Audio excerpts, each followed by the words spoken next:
जय हिंद दोस्तों, कैसे हैं आप सभी लोग। आई होप सभी लोग बहुत अच्छे होंगे। दोस्तों आज के इस वीडियो में हम लोग सब्ट्रैक्शन ऑफ फ्रैक्शन पढ़ने वाले हैं। ठीक है, अगर किन्हीं दो फ्रैक्शन को हमें घटाना हो तो उन दो फ्रैक्शन को हम कैसे घटा सकते हैं, इस वीडियो में हम लोग उसी को बहुत अच्छे तरीके से समझने वाले हैं। ठीक है, तो मेरे भाई मैं आपसे बस यही बोलूँगा कि अगर आप ये वीडियो पूरा देख लेते हैं तो मेरा विश्वास करिए आपको फ्रैक्शन और सब्ट्रैक्शन करने में, फ्रैक्शन का सब्ट्रैक्शन करने में किसी प्रकार का कोई दिक्कत नहीं होगा। आपको पूरी ज़िंदगी भर ही फ्रैक्शन का सब्ट्रैक्शन याद रहेगा। ठीक है, तो देखिए अगर फ्रैक्शन की अगर हम बात करें सब्ट्रैक्शन में, तो फ्रैक्शन आप पढ़े होंगे, मैंने वीडियो भी बनाया उस पर कि फ्रैक्शन में भी एक लाइक फ्रैक्शन होता है। ठीक है, लाइक फ्रैक्शन क्या होता है कि उसमें का जो डिनोमिनेटर होता है वो बराबर होता है। ठीक, तो इस टाइप के फ्रैक्शन को हम लोग कैसे घटाते हैं इसको ज़रा देखिए। जैसे मान लीजिए यहाँ पे लिखा है 11/7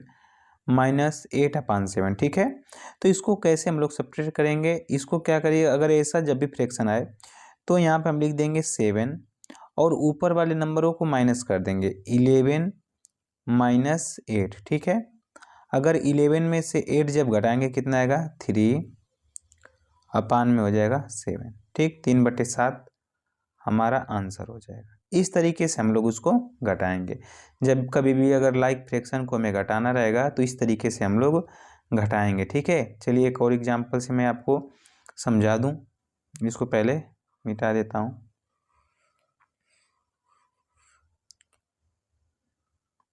जैसे मान लीजिए कि एक और क्वेश्चन लिखा हुआ है 13/11 माइनस 5/11। ठीक, सेम वैसा ही क्वेश्चन यहाँ पर भी है। आप देख सकते हैं कि यहाँ पे जो इसका डिनोमिनेटर है इक्वल है, तो हम लोग क्या करेंगे, नीचे लिख देंगे 11 और ऊपर वाले नंबर को माइनस कर देंगे 13 माइनस 5। तो अगर 13 में से 5 को घटाएंगे तो कितना आएगा, 8 आएगा। 8/11 यही हमारा क्या हो जाएगा, आंसर हो जाएगा। ठीक है, तो इस तरीके से हम लोग लाइक फ्रैक्शन को हम लोग सब्ट्रैक्ट कर सकते हैं। ठीक है, अब बात करते हैं कि अगर फ्रैक्शन जो है अनलाइक फ्रैक्शन हो। ठीक, अनलाइक मतलब कि नीचे का जो डिनोमिनेटर होगा वो इक्वल नहीं होगा, तो उसको हम लोग कैसे सब्ट्रैक्ट करेंगे। ठीक, तो चलिए उसको भी समझ लेते हैं। अब इसको हम इरेज कर देते हैं। आप चाहें तो इसका नोट्स बना सकते हैं, आप उसको अच्छे से बना के प्रैक्टिस कर सकते हैं। ठीक है, तो मैं इसको इरेज कर देता हूँ। अब हमारा जो फ्रैक्शन रहेगा वो कैसा रहेगा, अनलाइक रहेगा।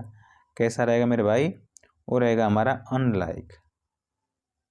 अनलाइक फ्रैक्शन अनलाइक रहेगा तो उसको भी करने के हमारे दो मेथड होते हैं। जैसे मैं बात करूँ, यहाँ पे लिखा हुआ है, मान लीजिए लिखा है 11/5 माइनस 2/3।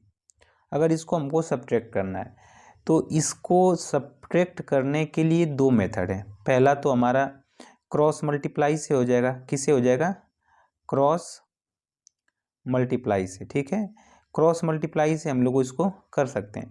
तो चलिए इसको मैं क्रॉस मल्टीप्लाई से ही आपको सॉल्व करके बता देता हूँ। तो मैं इस 3 का मल्टीप्लाई करूँगा 11 में। 3 का मल्टीप्लाई कहाँ किया जाएगा मेरे भाई, 11 में किया जाएगा। ठीक है, तो इस 3 का अगर मल्टीप्लाई 11 में करेंगे तो 11×3 33 हो जाएगा और माइनस 5 का मल्टीप्लाई 2 में कर दो, 5×2 10। नीचे हमारा क्या हो जाएगा, देखिए नीचे का गुणा नीचे करेंगे, इस 5 का मल्टीप्लाई 3 में करेंगे तो 5×3 हो जाएगा 15। ठीक, अभी मैंने क्या बताया, इस 3 का मल्टीप्लाई 11 में, 5 का मल्टीप्लाई 2 में और नीचे का मल्टीप्लाई नीचे। अगर 33 में से 10 घटाएंगे कितना बचेगा हमारा, 22 आएगा और नीचे कितना हो जाएगा, 15। ठीक है, तो इस तरीके से हम लोग अगर अनलाइक फ्रैक्शन दिया हो तो इस तरीके से हम लोग उसे घटा सकते हैं। ठीक है, चलिए एक और एग्जांपल से मैं आपको समझा दूं ताकि आपको अच्छे तरीके से समझ में आ जाए, किसी प्रकार का कोई दिक्कत नहीं रह जाए। ठीक है, जैसे एक और एग्जांपल लेते हैं। मान लीजिए लिखा है कि 8/15 माइनस 2/6। ठीक। तो अब इसको कैसे सब्ट्रैक्ट करेंगे, आप देख सकते हैं कि यहाँ पे डिनोमिनेटर अलग अलग है, इसका मतलब है कि ये अनलाइक फ्रैक्शन है। तो चलिए सबसे पहले क्या करेंगे, जो इसका क्रॉस मल्टीप्लाई करेंगे। क्या करेंगे, क्रॉस। 8 है, 8 का मल्टीप्लाई कर लेंगे 6 में और 15 का मल्टीप्लाई 2 में। तो अगर 8 का मल्टीप्लाई 6 में करें तो 8 6 के 48, 48 हो जाएगा और माइनस 15 दूना कितना हो जाएगा 30 अपान में 15 छका 90। अब इस तरीके से आप लोग इसको कर सकते हैं। तो अगर 48 में से 30 को माइनस करेंगे तो हमारा बचेगा 18, कितना आएगा 18 और नीचे कितना हो जाएगा 90। अगर काटना चाहें तो काट सकते हैं, 18 एक कम 18 और 18 पचे 90, मतलब 1/5 हमारा क्या हो जाएगा, आंसर हो जाएगा। इस तरीके से हम लोग अनलाइक फ्रैक्शन को भी घटा सकते हैं, ठीक है। अब दूसरा तरीका जो होता है कि हम लोग एलसीएम निकाल के करते हैं, तो चलिए उसको एलसीएम निकाल कर भी हम लोग समझ लेते हैं कि अगर फ्रैक्शन का एलसीएम निकाल के करना रहेगा तो कैसे करेंगे। तो इसके लिए हम इसको इरेज कर देंगे। अब देखिए एलसीएम निकाल के कैसे करते हैं, ठीक है। मान लो यहाँ पे लिखा है 11/5 माइनस 2/15, ठीक। अब ये नंबर है, तो इसमें हम क्या करेंगे कि 5 और 15 का एलसीएम निकाल लेंगे। 5 और 15 का एलसीएम तो 15 ही होगा, मैं आपको निकाल के बता देता हूँ कैसे निकालते हैं, ठीक है। 5 का और किसका बोले हैं 15, 3 से करेंगे तो 5, 3 5 15, 5 से 5 कम 5, ठीक। तो एलसीएम निकालेंगे तो 5 3 15, एलसीएम कितना आएगा इसका 15 ही आएगा, इतना सबको आता ही होगा, ठीक है। तो इसका एलसीएम आएगा 15। अब इसको कैसे करते हैं, इस 5 से इस 15 में भाग करेंगे तो 5 3 15 भाग जाएगी 3 बार और जो नंबर ऊपर है उसी से मल्टीप्लाई कर देंगे। मतलब ऊपर 11 है तो 11 से इसमें मल्टीप्लाई कर दिए, ठीक, माइनस। अब यहाँ पर 15 है, इस 15 से इस 15 में भाग करेंगे तो भाग जाएगी एक बार और इसके ऊपर जो नंबर 2 है इससे इसमें कर देंगे मल्टीप्लाई, ठीक। अब क्या होगा, 11 का गुणा 3 में करेंगे, 11 3 33 हो जाएगा, माइनस 2 का गुणा 1 में, 2 1 कम 2 हो जाएगा और नीचे कितना हो जाएगा 15 हो जाएगा, ठीक है। अगर 33 में से 2 जाएगा तो 31 मतलब 31 बचेगा और नीचे कितना आ जाएगा 15 आ जाएगा। यही हमारा क्या हो जाएगा, आंसर हो जाएगा, ठीक है। तो इस तरीके से हम लोग एलसीएम निकाल कर भी सवाल को सॉल्व कर सकते हैं, ठीक।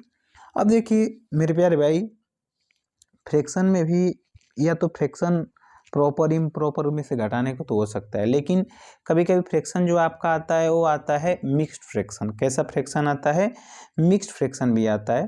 तो एक सवाल हम लोग मिक्स्ड फ्रैक्शन का भी कर लेते हैं, ठीक। मिक्स्ड फ्रैक्शन का भी एक क्वेश्चन कर लेते हैं ताकि कोई टाइप आपका बचा नहीं।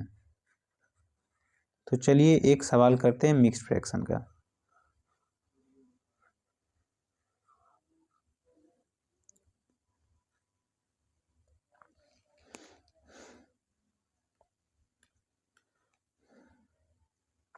तब यहाँ पे हेडिंग में चेंज कर लेता हूँ subtraction of mixed fraction, mixed fractions. चलिए मैं एक क्वेश्चन लेता हूँ, जैसे 3 होल 1/5 माइनस 2 होल 1/2, ठीक।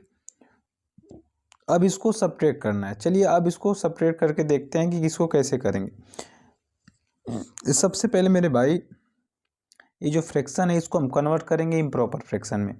तो 5 का गुणा 3 में करेंगे, 5 3 15 और एक ऊपर वाला 16, तो 16 बटे नीचे कितना हो जाएगा 5 माइनस 2 दूना के 4 और एक कितना हो जाएगा 5, 5 बटे में कितना हो जाएगा 2, ठीक। अब ऐसे कर लिए। अब ऐसे करने के बाद आप वही मेथड लगा सकते हैं, या तो आप क्रॉस मल्टीप्लाई कर लीजिए या तो आप एलसीएम निकाल लीजिए। तो मैं आपको बताता हूँ कि आप कर लीजिए क्रॉस मल्टीप्लाई। 16 का गुणा 2 में करेंगे, 16 दूना 32 हो जाएगा माइनस अब इस 5 का गुणा 5 में करेंगे, 5 पचे 25 हो जाएगा, ठीक है। और नीचे कितना हो जाएगा, 5 का मल्टीप्लाई 2 में करेंगे, 5 2 जा 10 हो जाएगा, ठीक। अब घटा देंगे, ठीक। मैंने क्या किया कि 16 का गुणा पहले 2 में किया, फिर 5 का गुणा 5 में, 5 का गुणा 2 में कर दिया।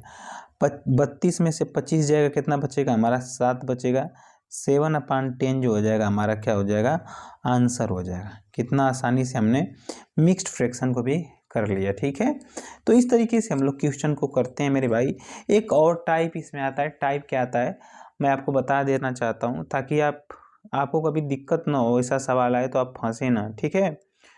देखिए कभी कभी क्या होता है कि सवाल ऐसे भी दे देता है, ऐसे नॉर्मली सवाल लिख देगा आपको कि 2 - 1/3, मान लीजिए एक क्वेश्चन है, ठीक है। अब इस क्वेश्चन में आप सोचिएगा कि कैसे करेंगे। तो देखिए अगर किसी नंबर के नीचे कुछ नहीं लिखा है, जैसे 2 है ना, 2 अकेले है, अब इसके नीचे कुछ लिखा नहीं गया है, तो मैं क्या करूँगा कि इस 2 के नीचे 1 लिख सकता हूँ। क्या कर सकता हूँ, 1 लिख सकता हूँ, कोई दिक्कत नहीं होगा। अब फिर लगाने का मेथड वही वाला हो जाएगा।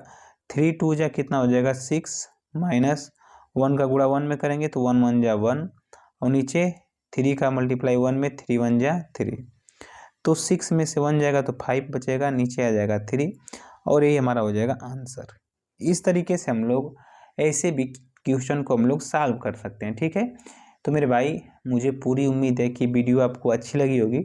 वीडियो अगर अच्छी लगी है तो प्लीज़ वीडियो को लाइक करिएगा, चैनल को सब्सक्राइब करके मेरे दोस्तों को ज़रूर भेजिए, ठीक है, ताकि उनका भी कुछ हेल्प हो सके। अगर आप मुझे हेल्प करेंगे तो मुझे भी मोटिवेशन मिलेगा, और मैं और भी अच्छी अच्छी वीडियो बनाता रहूँगा। चलिए आज के लिए बस इतना ही, तब तक के लिए जय हिंद, जय भारत, वंदे मातरम।